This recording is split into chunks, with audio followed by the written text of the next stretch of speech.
Good afternoon. Welcome to Sunday afternoon with Alphie and Fred. Happy Sunday, Alfie.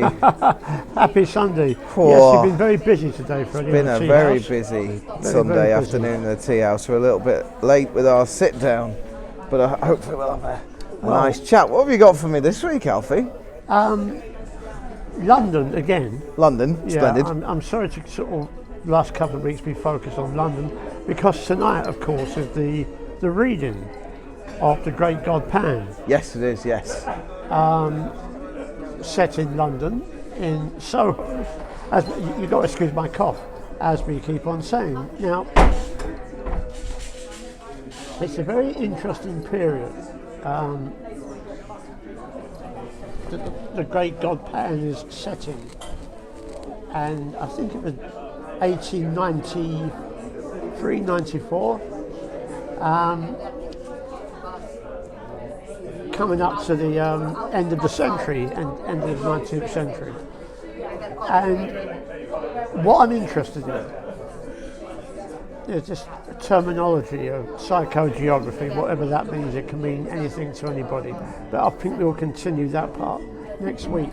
But what I'm interested in, as you know, is the tensions that were going on in that period, the sort of the underlying tensions of the end of the century, and also coming up to the First World War, and the empire in some sort of anxiety. Now, what's interesting about London,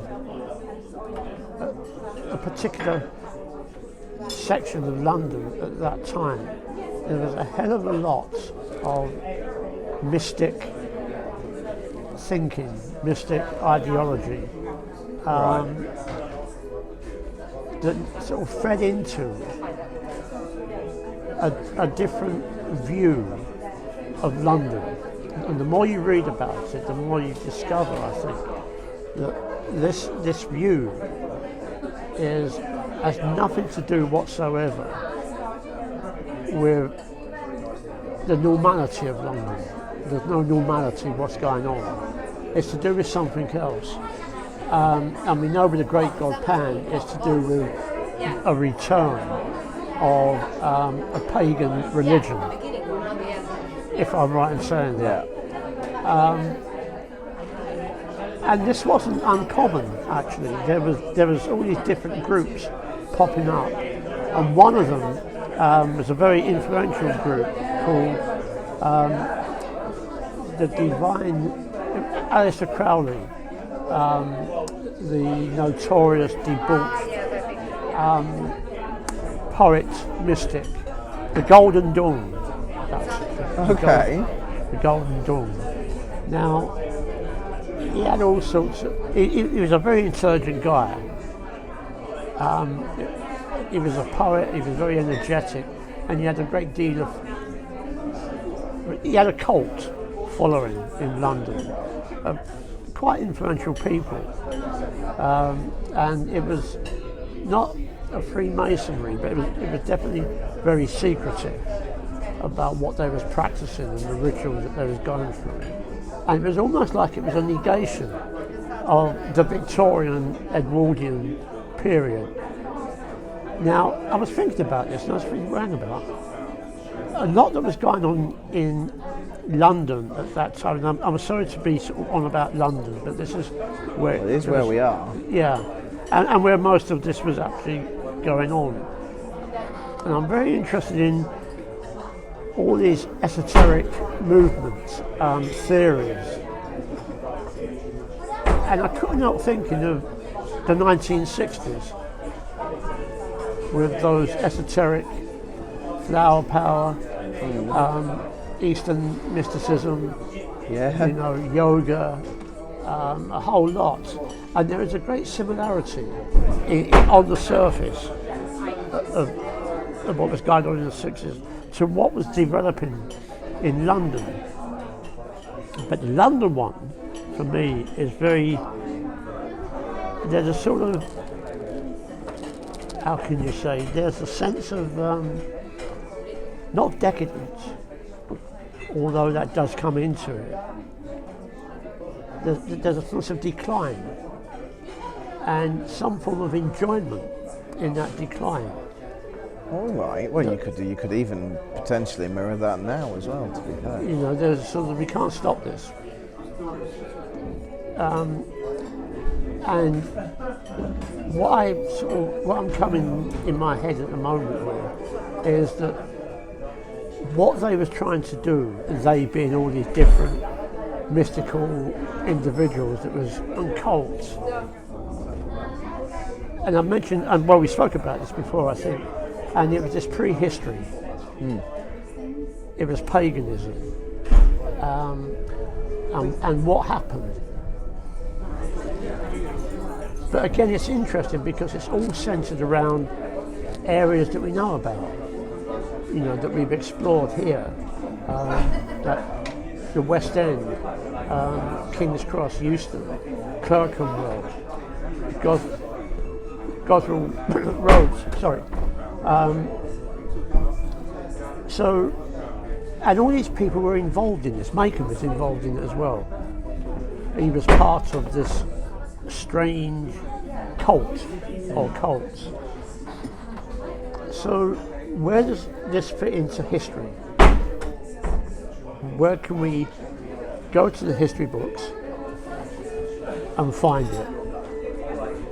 Oh, I'm sure in all sorts of places. I mean, just so we're talking about like the sort of pagan mysticism and the what, the sort of medium types, or are they a bit shallow for this idea? Oh, and they're like, very, very deep.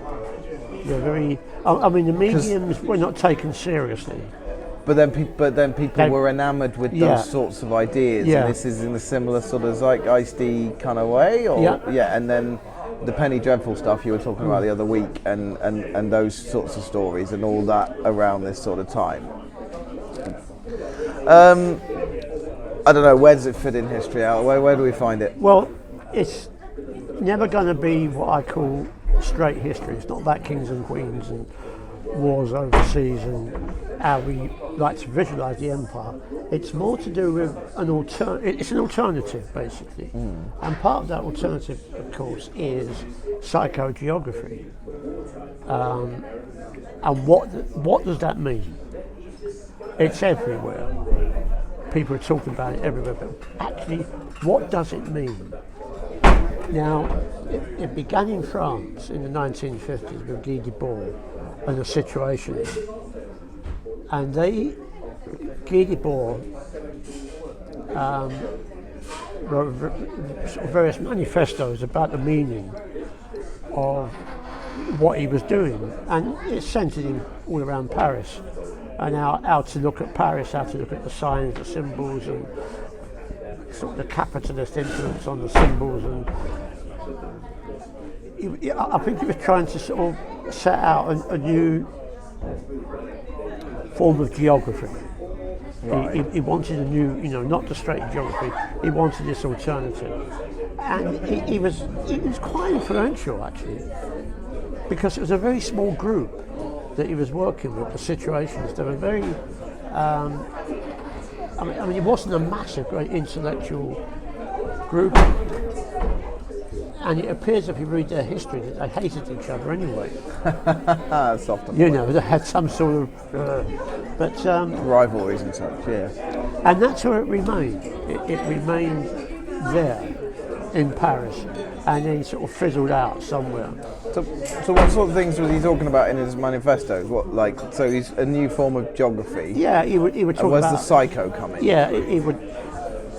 You analyse it. You psychoanalyse it. Okay, so you analyse the geography. Yeah, and you look at the symbols. You look at the posters. You look at the arcades, which is something else. So what you're doing, you're looking at the city not just as this mass, but as a meaning. What does it mean? And are they saying that's personal, or is that, or that one could find an objective meaning? Well, this is where it gets complicated, because the groups around De Boer at that time, they were very intellectual, everybody called themselves Marxists, which could mean anything. It really could. It was just in opposition to prevailing mood at that time. So all sorts of intellectuals got entwined. To me, it was sort of more just using it as a lazy expression of anti-establishment. Yeah, it was like, and that shone through in '68 in Paris with that Paris uprising, Easter uprising, where all these slogans went up. It was an uprising about slogans, basically, and those slogans all stemmed from Guy Debord. Oh, right. By that time, the situations were like gone, But all these, all these lovely slogans are coming up. Oh, right. I know, like what? A simple one: seize the time. Meaningful. Yeah, where's that? What does it mean? Where's it come from? Yeah. That's art, I suppose. We've had that. Yeah, and it was taken up by artists, big time. But somehow that got translated over to England, into London, Right. where it became more, how do you say, more tight, more controlled.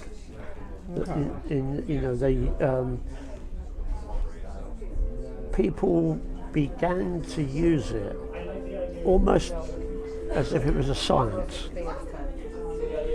So, not only is it how do we look at the landscape, what do we see in that landscape, also asking questions about history of that landscape, atmospheres within that landscape, buried history within that landscape, people who have been written out of history in that landscape, although not so much now because there's a whole historical grouping of people who are looking at that stuff. So what began, it's a very difficult one because they also brought in the occult into this as well. The study, you didn't have to believe the occult, but you couldn't leave it out of the history of psychogeography because the occult played a big part in London before the First World War. Well, yeah, and just generally also the history of any landscape is going to have that in it. It's an ancient religion that's deep within a landscape, and those ideas and those feelings and those atmospheres are so old they're going to have some sort of permanence. And churches, street names. What is in the street name? In many ways, and pub signs. Well, yeah, because some of those names are really old. Yeah, I say pub signs because they're not pubs anymore, are they? They're sort of like. I don't know. But the names, remember? Trendy wine bars or banks. Yeah, I know, that's the wrong way around. Alma. There was a lot of Alma pubs, ALMA. And they were pubs run by sergeants from the Crimean War. Okay. So you have a lot of this sort of... Well, yes, if you've got a bit of promotion and made a little bit of... Yeah. That's a good trade to go into because no one's going to... You're going to be able to history that we don't know about. Punters, well, there was probably a bit of that after the Napoleonic Wars as well. Sergeants taking over, coaching in pubs, things like Waterloo, the Wellington. So it's not an underground history, but it's treating the atmosphere of London, or the atmosphere, full stop, and you analyse it. Like I've got this bugbear. You can go into Soho now, and you can see the houses and the streets, but there's a lack of something else that has been, and we can call it globalisation, where everything is the same. Yes, some would some would say that it's an effect of globalisation. It's certainly an effect of economies of scale, There's certainly an effect of rising property prices, and yes, so the globalized economy certainly tends to push out smaller entrants to a market and therefore reducing independence. Yes, go on then, yes. And in terms of popular culture, the way it is globalized, you know. With the internet, we were talking about that, Yeah. the world getting smaller and so with psychogeography, I mean, you have to walk in psychogeography. Right. You cannot get away from that. It demands walking. And the big exponent of that at the moment is Ian Sinclair. He's become he writes a lot. You've got a couple of books here by him, I think. So what you have is is it a science? How can you analyze? How can you psychoanalyze? I suppose that comes down to my earlier question. If you can find an objective truth at the end, then it's a science, and if it's only a subjective truth, it's an art. Yeah. But then we go back to history. Yeah. We go back to the Victorian Edwardian period, and mostly it's a vision. It's not a reality. We know about the poverty, Dickens and Mayhew, who was a journalist who went into the East End and brought that poverty to life. But there was something lacking as well. It's the Victorian era is not how I think, of how we've been taught.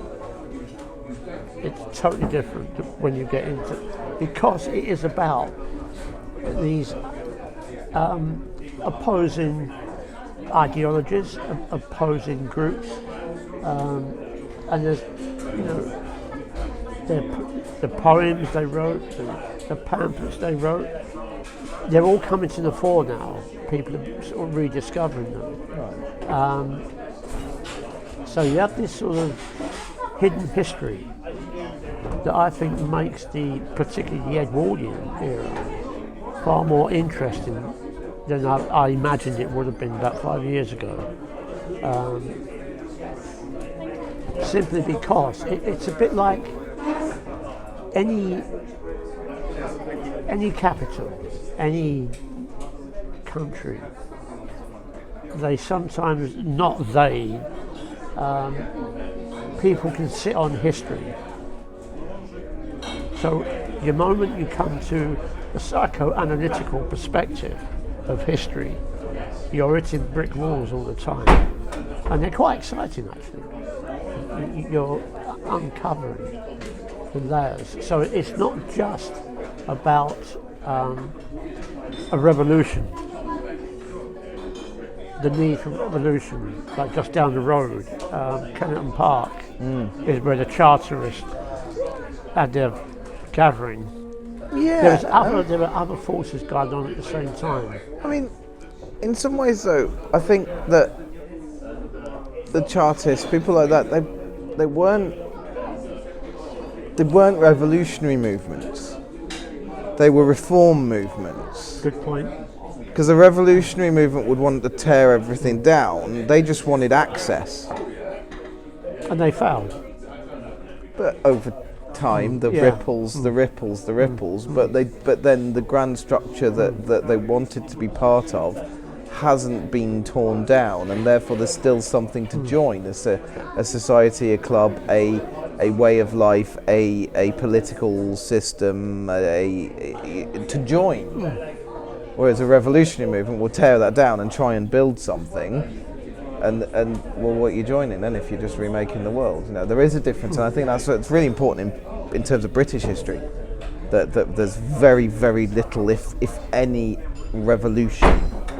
There's been revolutions all over the world, but we've always worked in terms of reform, and that people, yeah, in terms of what people would now term as equality or rights, like it's always been to gain access to the system that is excluding you, rather than tearing that system down and trying to build something anew.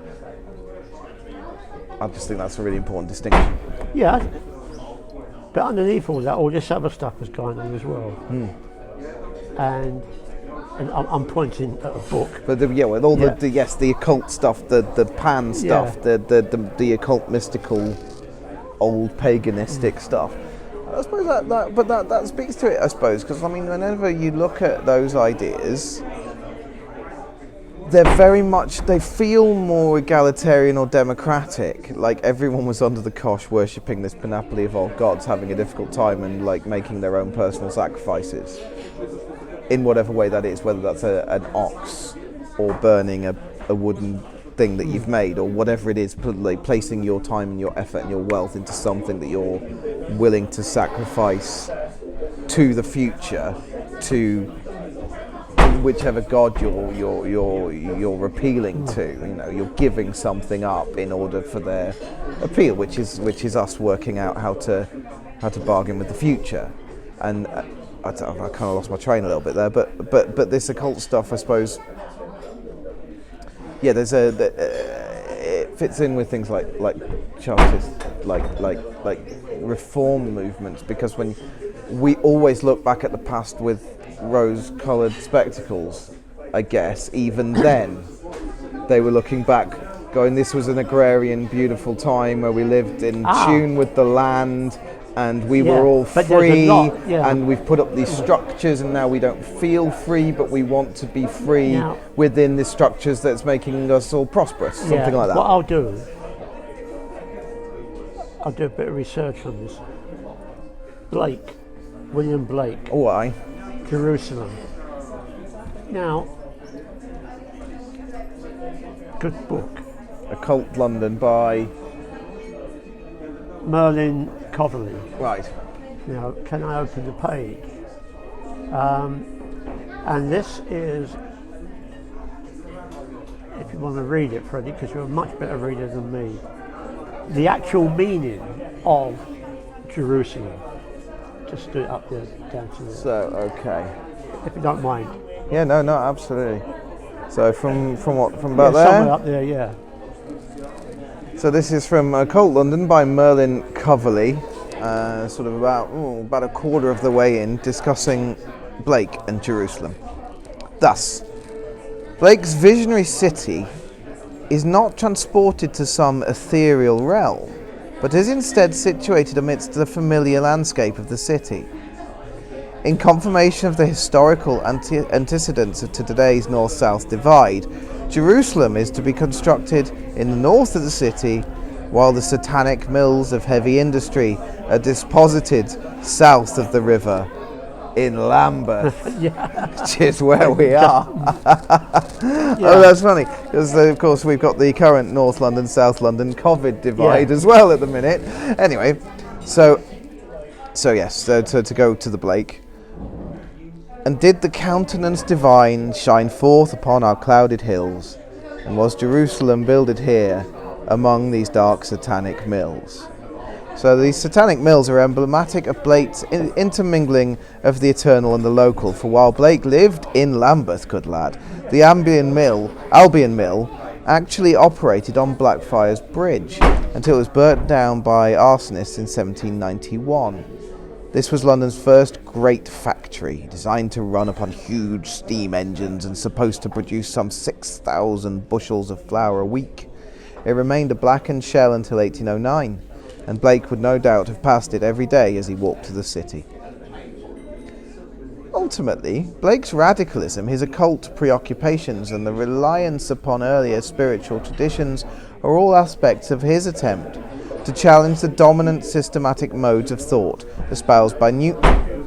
For Blake sought out alternative sources of power, a counter-magic with which to confront that wielded by the political and economic rulers of his day.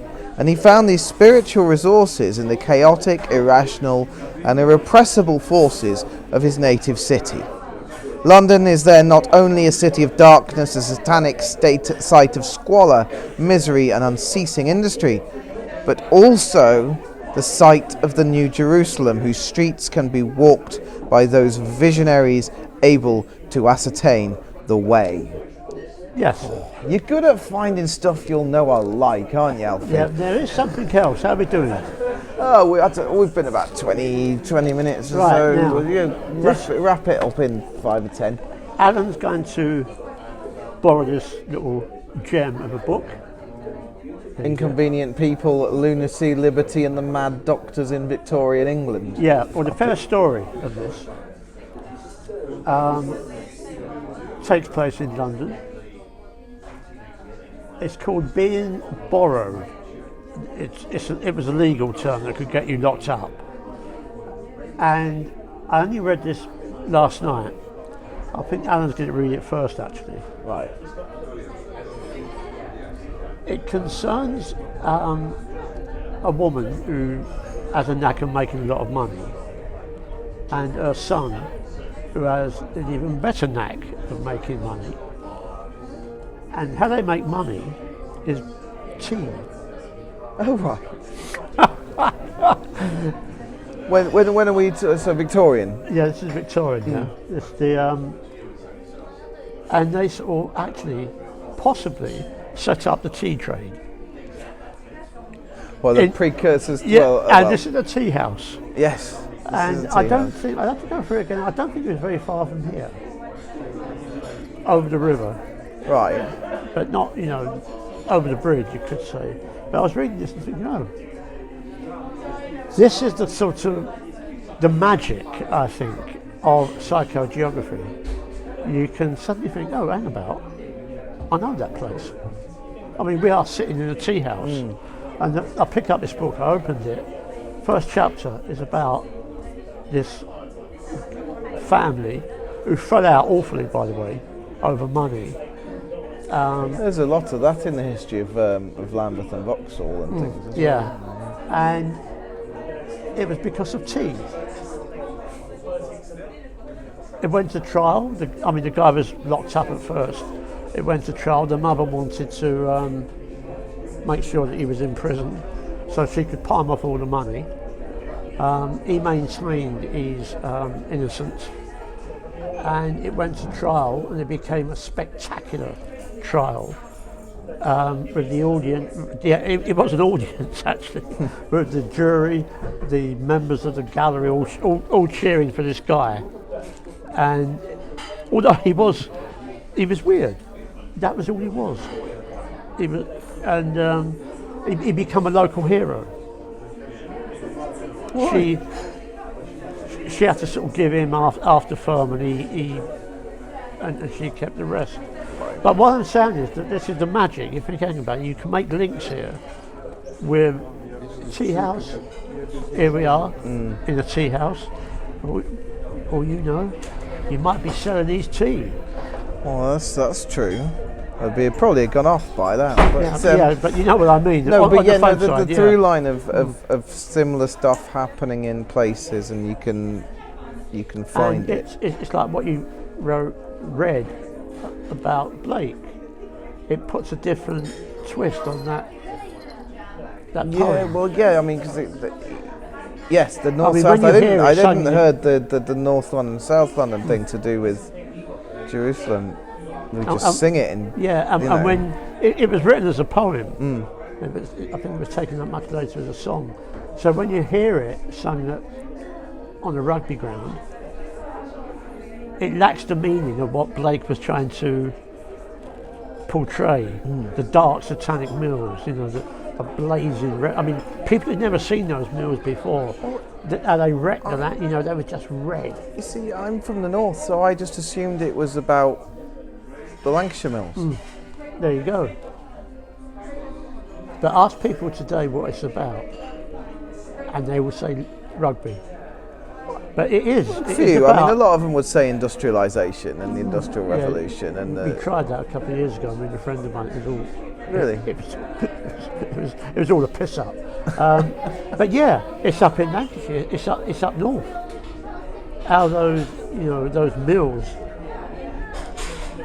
I mean, they did destroy the landscape, and they destroyed old industries in order to build up other industries.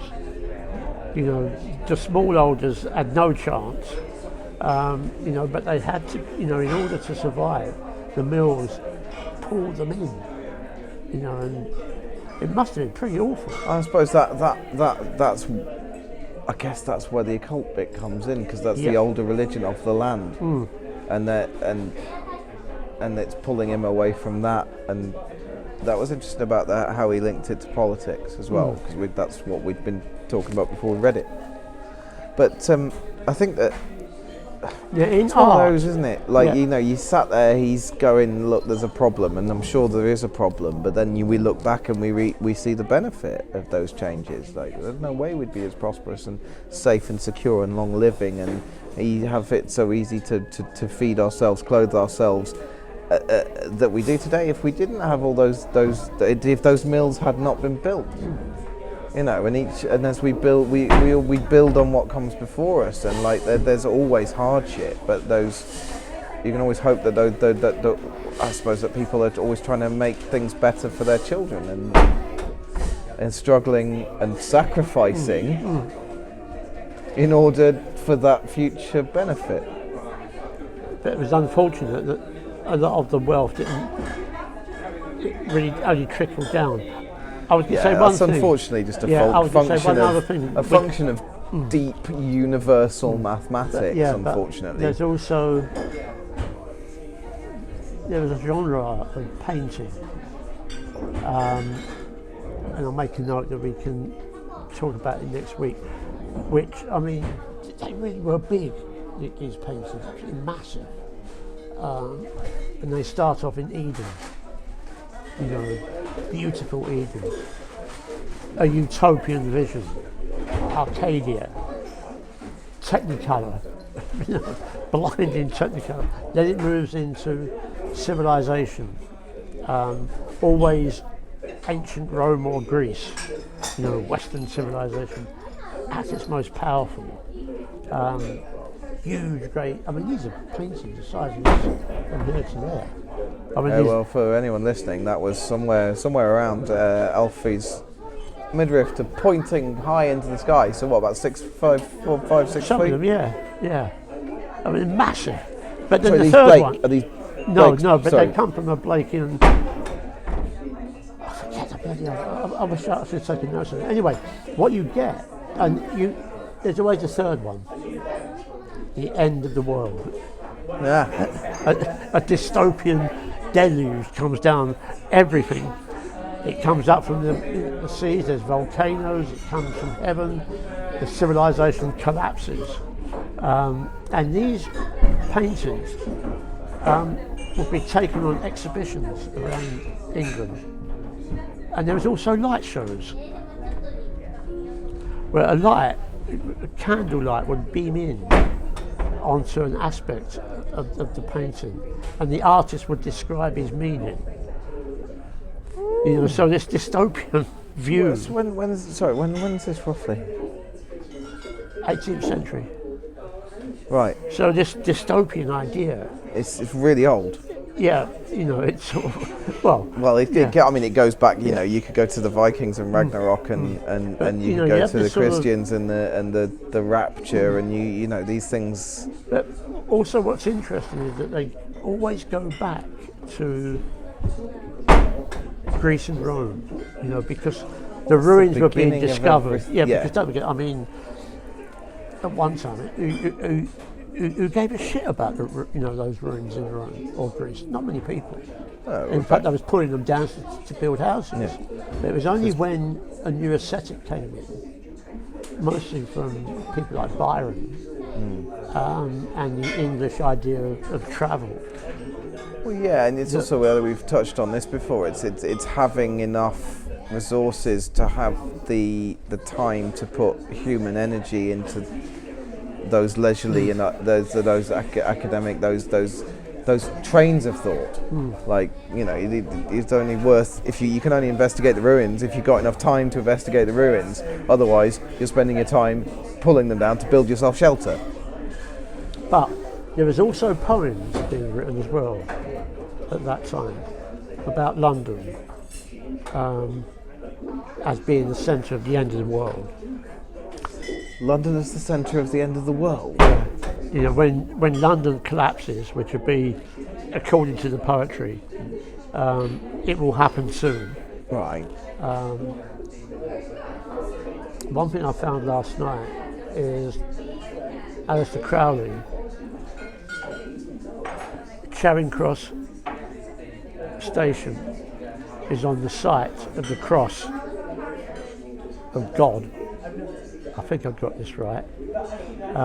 And that's where this cross was set up, and all these mystical tensions. Well, it's a powerful place. I mean, we had Trafalgar Square was built on top of it, pretty much. You know, like, you know, that's. I mean, Leicester Square, I said the other day, was very important. But this is the wonder of psychogeography. You pick out other bits of the architecture of London. When you can transport that to any city. I can imagine cities up north have got far more richer pagan past. So certain parts, certainly, you can to Pendle and its witch country, and that's really still a thing. So in terms of their understanding of their own history, you know, and like, So it's archaeology of history, maybe. With We're some digging geography thrown in, yes. Yeah. Trying to understand, if you get involved in it, it's fantastic. Just trying to say, so we'll see what it means to you and what the through line of a particular place is in terms of repetitions ley lines and come themes. into it as well. And, oh, lovely. You know, I think we should continue this because very soon, Freddie, you will be reading. I will be sitting down with the glorious Mr. Alan English, and we will be reading The Great God Pan for the delectation and pleasure of those in the tea house this evening who have come to see it. We will also then shortly after be putting it up on this very channel, and anyone will be able to have a listen to that. But yeah, there's more psychogeography. Fantastic. Yeah. Thank a bit you. rough because you've been busy. Oh, we were, but yeah, I think that was a nice one. I enjoyed that. I feel good. So thank you very much, Alfie. Please like, subscribe, share, and subscribe to the channel, Tea House World Service. And we'll sit down for another chat next Sunday. Definitely. Thank you.